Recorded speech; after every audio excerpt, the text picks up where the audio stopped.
But looking at how we are talking about what you do, it is hard to say that is a profession or is that profession or is it just a calling? Yes. What is it?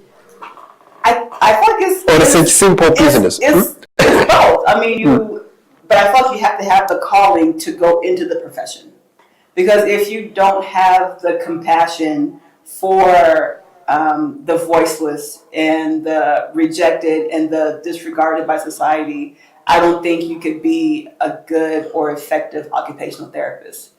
Because as an occupational therapist myself, I've been an OT for over 13 years. I've worked with all kinds of and so as OTs, we work with individuals across the entire lifespan, and we work with people with different disorders and impairments, and some were born with them, some acquired them because of accidents, and we sometimes meet people at their lowest in their lives. And to be effective, you have to have that compassion. You have to have that calling, so that it's not just a job. I'm not just here to work, get a check, and go home.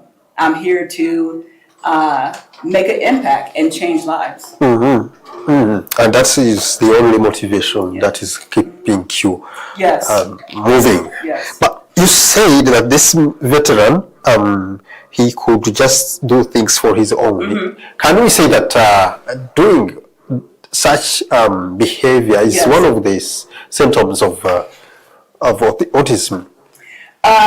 So it depends on the spectrum. So a lot of people with autism, they can be independent. They just need the right tools to be independent.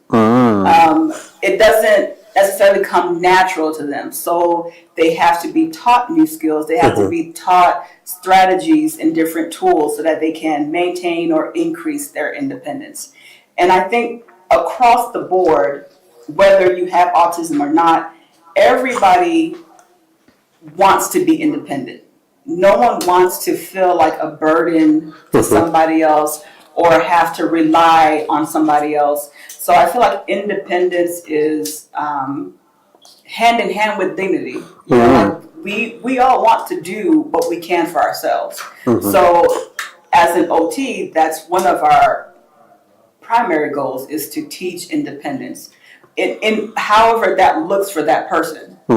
Whatever they can do to feel as independent as they can, that's what we focus on. So let's go back to your profession. Your calling. It is not a business. We agree on that. It is not a business. We are doing this just with compassion. It's a calling. So the Good Samaritan helped restore dignity. How does your profession help people with OT participate in life, not just survive? I think it goes back to the learning new skills, advocating for them, adapting environment. Imagine as a child with autism, you may be at a school and the playground is too loud. And because you have a sensory issue, you don't go out and play on the playground. So now you're excluded, you're not playing with your peers. But then if we're able to adapt the environment, and that child who was once excluded is now included in the play with their peers, imagine that boost of confidence. Imagine that just that small change of adapting their environment, how that would make that child feel like, okay, I'm seen. They've changed things around just for me to be able to participate in what's going on during the school day. So that, and with dignity, gaining access, being able to know that you are seen and people are doing and advocating for you to be able to engage with your peers. Because as kids, engagement with peers is vital. It's one of the most important things, is being able to relate and have relationship with our peers. No one wants to feel excluded, especially a child. Right, thank you. So I want to ask you this, but with a low voice. Okay. So how do you call those you help? Are they patients? Are they clients? Are they what? It depends on the setting.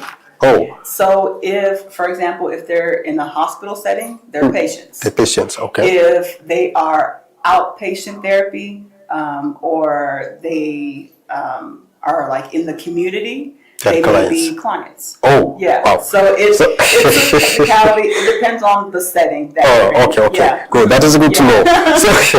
So depending on the settings, yes. Considering the group you help, your target group, be it in the hospital or in the community, how the size, the children, youth, or adults. So because we recently moved, we've only been in Wanda since October.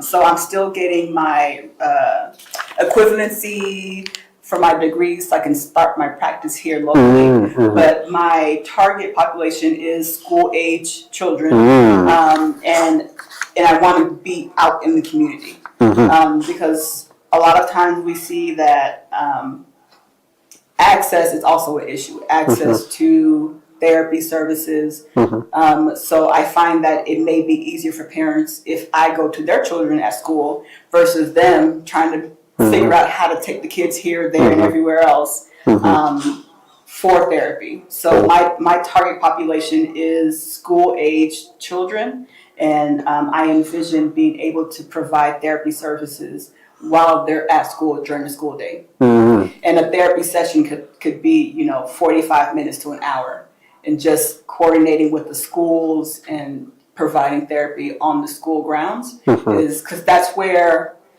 children spend most of their time, is at school. That's their job. That's their occupation. That's their occupation. I want to meet them. All right, yeah. So school leaders, the parents will be so happy to see you, just helping them to help their children. Yes. So how does occupational therapy help children succeed at school and at home?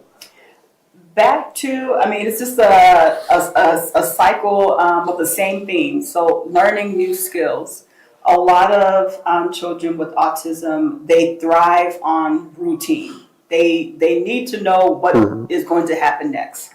And if we are learning new skills, we're working on building routines. We're training and educating family and school staff, church, staff, even volunteers, wherever this child is engaged in whatever environment, those individuals could use education. Because those are the child's neighbors. We all need, as a community, to have an understanding of autism and how we can help and support the child and the family. Because as me personally, as an OT, but also a mother of a son who has autism, I'm on both sides. I'm on the side of, okay, I can help my child with therapy, but I also am the mother who experiences the shortcomings or the difficulties that other parents face in the community. So being in the community and educating ourselves about autism and how to support not only the child, but the family is also very important. Wow. So what changes when a child is supported instead of labeled? Oh, confidence. Number one, confidence. They have more confidence because now they're learning more skills. They're able to do things maybe that were different.